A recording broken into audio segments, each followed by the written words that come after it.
Depuis jeudi soir, Taïwan surveille 20 avions militaires chinois autour de son territoire, marquant une escalade des tensions. La Chine, ne reconnaissant pas la ligne médiane du détroit de Taïwan, accentue sa pression. Ces déploiements s'ajoutent à d'autres incidents récents, dont un tragique accident de bateau de pêche. De plus, des ballons chinois ont été repérés autour de l'île, augmentant l'anxiété sécuritaire.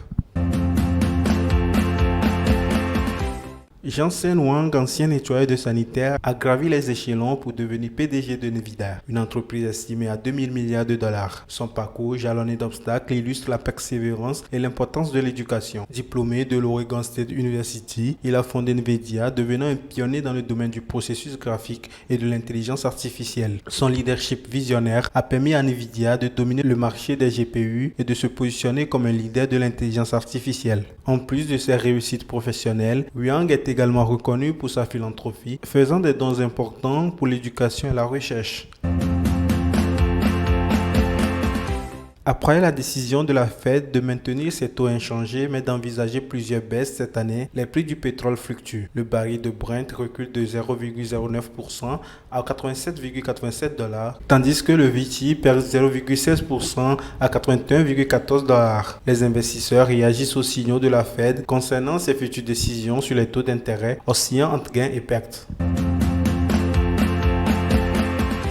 Les banques européennes bloqueront les virements SEPA pendant 4 jours du 29 mars au 1er avril. Ce blocage, dû à des jours fériés, affectera les transactions interbancaires, mais pas les opérations internes à une même banque. Les clients sont invités à participer en envoyant de l'argent à l'avance ou en optant pour des virements instantanés disponibles 24 heures sur 24, y compris les jours fériés. Un rapport révèle que la Côte d'Ivoire, le Sénégal et le Togo bénéficient le plus des échanges commerciaux intra-UEMOA. Ils affichent des soldes excédentaires, contrairement à d'autres membres comme le Mali, le Burkina Faso et le Bénin. Les produits énergétiques, le ciment et les matières plastiques, les graisses et huiles et les animaux vivants dominent ces échanges, représentant plus de la moitié de la valeur totale des transactions. Les défis politiques pourraient cependant menacer les perspectives futures, malgré les opportunités offertes par le secteur énergétique en plein essor.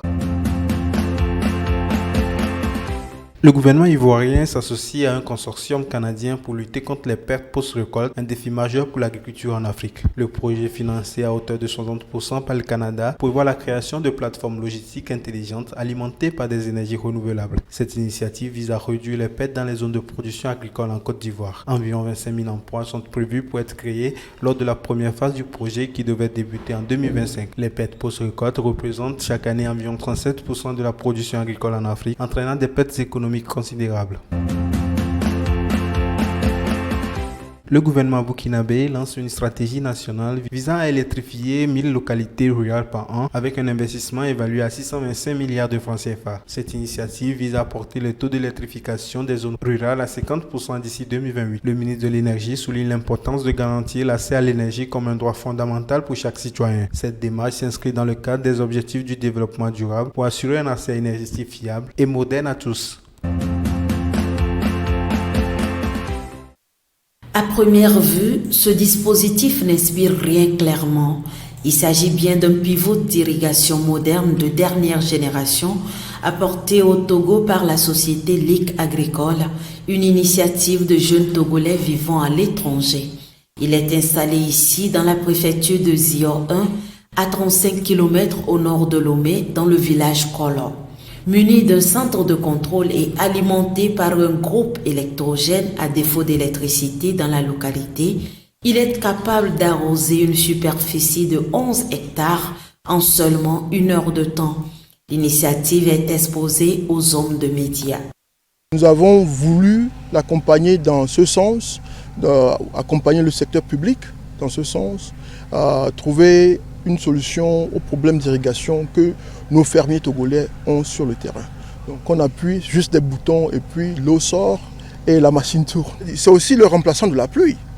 Donc il vient, il sème, il arrose matin, il arrose le soir. Ça vous permet d'étendre et puis d'accroître votre production. Donc on met le pivot à la disposition de tout paysan qui veut l'avoir. Moi, ma contribution à ma nation, c'est de l'installer gratuitement à tout paysan qui voudrait l'avoir. On a 3 forages qui permettent d'alimenter la citerne. On fait un barrage pour la rétention d'eau pluviale aussi. le paysan togolais nous dit qu'il fait au maximum 4 tonnes à l'hectare. Nous, c'est de faire 10, 12, 14 tonnes à l'hectare de maïs. Après une année d'expérience d'exploitation de la ferme, les experts techniciens sont visés sur la culture appropriée dans le respect de la nature. La saison dernière, nous avons essayé le maïs et le soja. Actuellement, l'ingénieur agricole est derrière moi. Il nous propose de faire seulement que le maïs. Et peut-être l'autre saison, on fera le soja. Et les autres terrains qui sont là, peut-être que si nous faisons le maïs et cette année, l'année prochaine, nous allons faire le soja. En découvrant ce système d'irrigation moderne, le représentant du ministère en charge de l'agriculture dans la localité a salué l'initiative. Une entreprise révolutionnaire, une entreprise de rénovation qui est déjà mise en place et aujourd'hui je ne regrette même pas cette journée que je pensais perdre. C'est très captivant, c'est émouvant et c'est impressionnant. Ma première vision va vers les zones agricoles aménagées, planifiées que nous appelons ZAP. C'est-à-dire que les ZAP, ce que nous voyons aujourd'hui, ce n'est pas exactement ça. Mais il vaut mieux commencer, chercher les contours, les insuffisances et les améliorer. Avec cette entreprise, je suis sûr que les ZAP vont être relevés. Très confiant. La société Ligue Agricole, avec ses 43 hectares, est la représentation de la compagnie turque AFCO au Togo et vise un seul objectif, l'autosuffisance alimentaire.